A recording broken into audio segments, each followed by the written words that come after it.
Welcome to the Dementia Prevention Program. I'm the creator of this program. I've run this program for many years now, specifically on how to prevent dementia and how to treat dementia. And over the next few videos, I'm going to share with you my top tips on how you can prevent dementia. Now, the reason why I chose these tips is because they are evidence-based.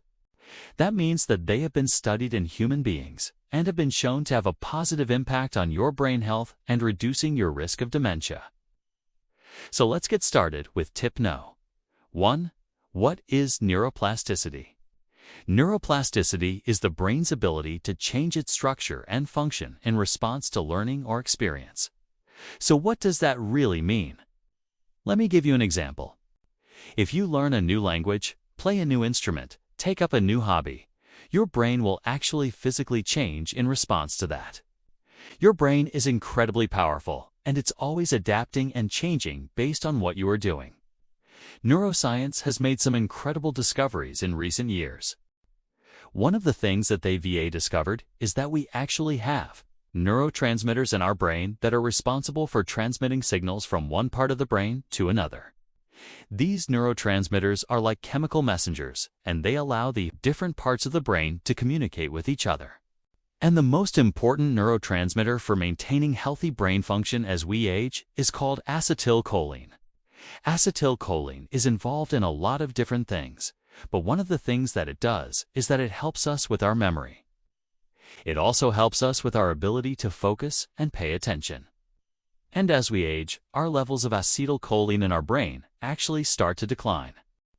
This decline in acetylcholine is one of the reasons why we start to experience memory loss and other cognitive problems as we age.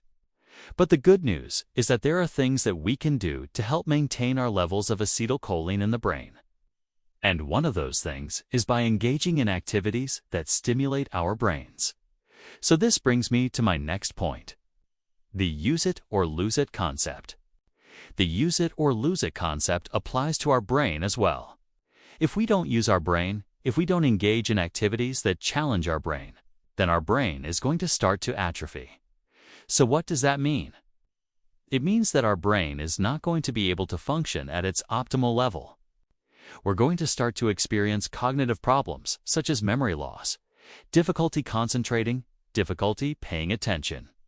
But the good news is that we can prevent this from happening by engaging in activities that challenge our brain. So I want you to think about the last time that you learned something new or did something that was mentally challenging. How did it make you feel? Did you feel a sense of accomplishment? Did you feel proud of yourself? That's the feeling that I want you to think about as you go through this program, because every time that you complete an activity, I want you to think about how proud you're going to feel when you complete it. That pride is going to motivate you to keep going, to keep challenging your brain, and to keep your brain healthy. So let's get started.